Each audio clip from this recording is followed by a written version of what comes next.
graduates who had to present a case study, etc. And already the one thing that I noticed from the onset was a skills gap or a knowledge gap, right? So I was interviewing with people who had come from like a business background. I didn't have that. Okay. I have a humanities background, didn't get exposed much to the business side of things outside of my work experience. So already I noted that should I get this, at some point I need to go back to school to get a Sure. business postgrad. Then didn't get that because of my lack of preparation. Okay. Shattered. Before you move forward, Nick, can I just Okay. interject a bit, Sure. right? Speaking of the gap of knowledge, right? Yes. Looking at, and I think that there was, okay, may have wanted whatever they wanted, but I think it's unfair on graduates, right? In that, like, you're competing with people that have business backgrounds and all of that, right? Don't you think then there's something that should be done by institutions to actually fully prepare a normal graduate? Because, I mean, not everybody is able to master soon or go into business schools and etc. You know, do you think like institutions should then relook at how the curriculum is structured so that candidates are desirable to companies? Because now most companies are like, oh, you must have a master's. There's a reason why they want a master's, probably because your undergrad is not enough. But if it's not enough, then people that are creating these curriculums then should make them like they should fill in the gaps, man. 100%, Yeah. 100%. So as you're talking, I mean, I'm thinking about like the educational system in the Sure. US, right? The higher education system is that they usually take a multidisciplinary approach when it comes to their curriculum. So you would find that a business major would end up doing a humanities subject and potentially even something in science and vice versa. Someone in humanities taking a business elective and potentially something else in technology or whatever. And what that does is that it gives them the room and the options to be able to select a path that they align with. So you almost start with like a basket of options, right? And you are able to pick and choose that, oh, maybe I'm more inclined to this. Maybe, you know, this is something that I enjoy.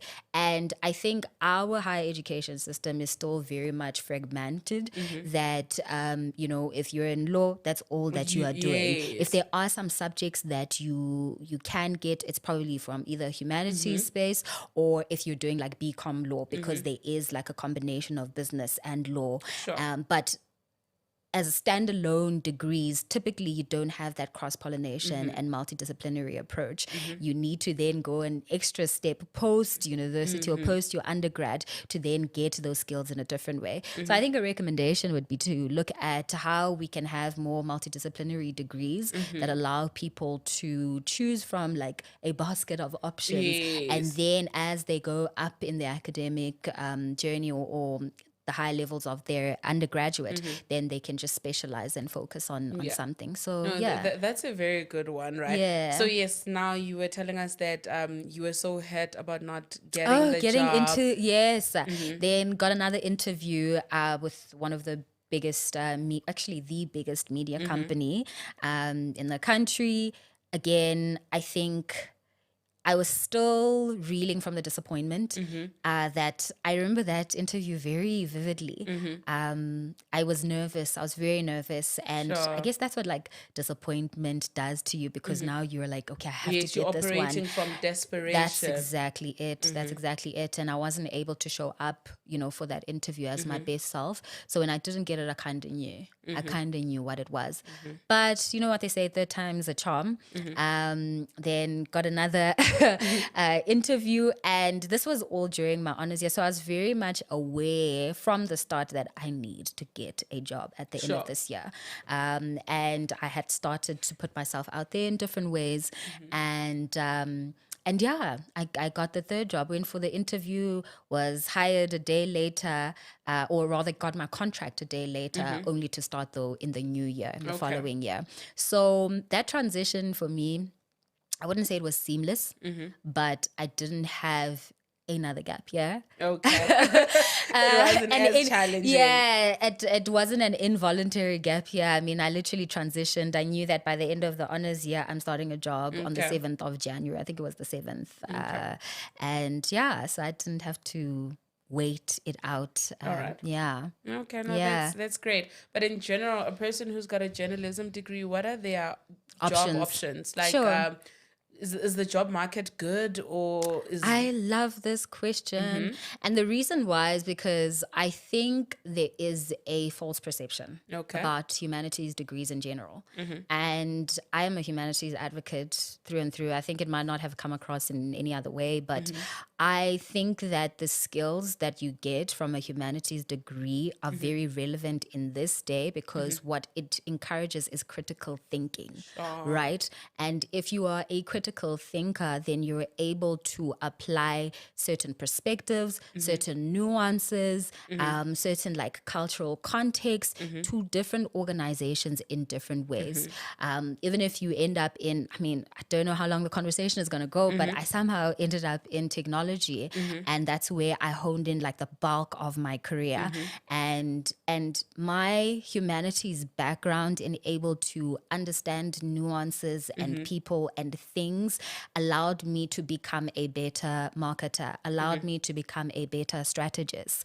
And so I think there's a lot of options. And I think it's about how you're able to qualify and quantify your skill set, to look at your skill set from a perspective of, no, I'm not just a writer. I can be a copywriter. Okay. I can be a content creator. I can be a producer. Exactly. So I think the options are varied. So you can either go in the traditional sense where that degree can take you, i.e. in the media space, whether you're working in TV, in radio, whether you're working for a newspaper or a magazine, whatever the case is. But obviously there's limitations there, right? In terms of your earning potential. Sure. And I think that's something that we need to address and talk about, right? That's another thing that, like, you know, humanities degrees get a backlash for. Yes, that, 'cause I was you saying, guys you don't get paid. You don't Wow. get paid. You have to have 7 other jobs for you to have a stable income. Yeah, actually, yeah. I mean, I think for you to, not so much a stable income, I think for you to make a lot of money. Okay. So a stable income you can get. Okay. But to go beyond a certain point and reach new tax brackets, it requires you to be very creative. Okay. And I think inherently, if you are in a humanities degree, you should be a creative person. Okay. You should be a creative So you person. still encourage people to study humanities if they can? If they can, and if they trust their ability to be creative. Okay. I would also then say that at a later stage, do diversify your skill set. Yes, advance yourself. Because that like BA humanities is not going to be enough, right? So do advance yourself, diversify your skill set. I would also say that look at how you can brand yourself and position yourself in a way that makes you appealing. I think in the world that we're going into, storytelling is very big. Content creation on different platforms is very big. And you see people even without, a certain background going into things like content creation, etc. But if you are academically trained to be a storyteller, to craft a narrative, use that to your advantage and see other ways of, getting earning opportunities and potential that could help you in different ways. Sure. So I think there's very valuable skill sets, but it's just about how you market yourself. Yes, because right? I was also about to say what I'm getting is that it's about how you look at the degree in a nutshell, because life is only about perspective. That's right? it. So if you want to look at it from a very rigid perspective, a traditional perspective, you are going to find it at a disadvantage.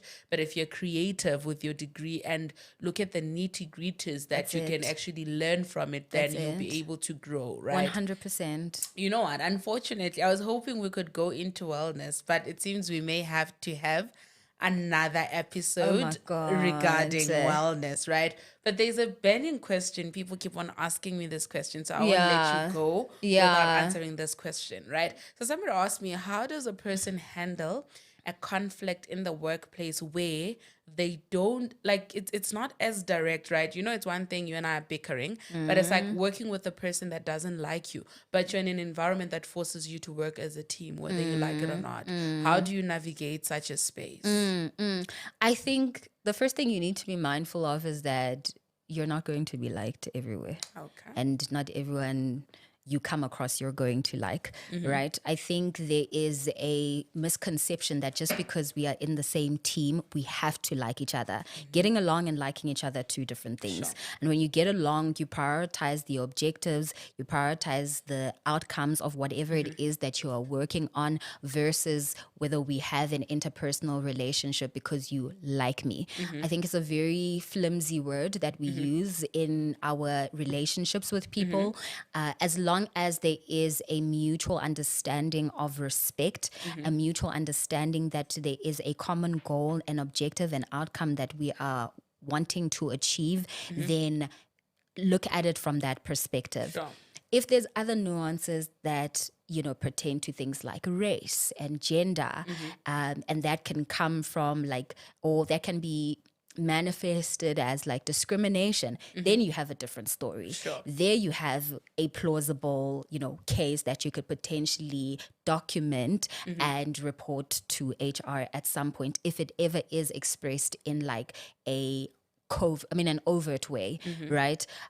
So I think it's very important to differentiate, because sometimes we say somebody doesn't like us or somebody is discriminating against us but it's actually our bias. Okay. It's actually a bias that is getting in the way of understanding what is important. So again, coming back then to the question around resolving conflict, let's start with separating, getting along and liking each other. Sure. We don't have to like each other, but we do have to get along for the purposes of achieving a certain goal and the vision for the organization. Then when it comes to managing interpersonal conflict, I think it's important to be able to address things as early as possible, address things as directly as possible. Sure. It is important to be able to be forthcoming about things that make you uncomfortable, especially if there is proof, there is evidence, and there is a consistent pattern with a specific individual that results in that. So it can't just be one instance and you're like, this person doesn't like me or this person is always up against me. No, if there is a consistent pattern that you have documented or measured within a specific time frame, then you have something plausible to go to the person and say, by the way, can I just talk to you about something? And I'm saying this because this is personal experience, right? I never talk outside of that, where I have had a confrontation with an individual, but in the workplace, and I was able to address things based on events that had happened, events that had been documented, in order for us to be able to resolve whatever it is that was causing us to be in conflict. So identify what the issue is. Make sure that at least you have a record of it that is monitored over. Evidence. Exactly. And make sure that you are able to then present the facts. Yes, not the feelings. Not the feelings. When you are going into it, present the facts, not the feelings. Because then you are able to resolve it from a very objective standpoint. You're able to approach the situation as level-headed as possible. Then my last thing is you need to be receptive to feedback. Sure. Just because you are offended doesn't mean that you are right. And that's something that you need to be mindful of. So you need to be receptive of whatever feedback it is that you're getting, because I think we all have blind spots. And sometimes you're not able to then recognize where you feel like you're too offended. Exactly. Where you may have gone wrong in a situation. So when somebody tells, when you do that thing with your face in the meeting, it's not only me that has seen it. So-and-so has seen it. So-and-so has seen it. And Luana, you can actually be like, yeah, this is feedback I've gotten before. Take note of that, because there is something that you need to address.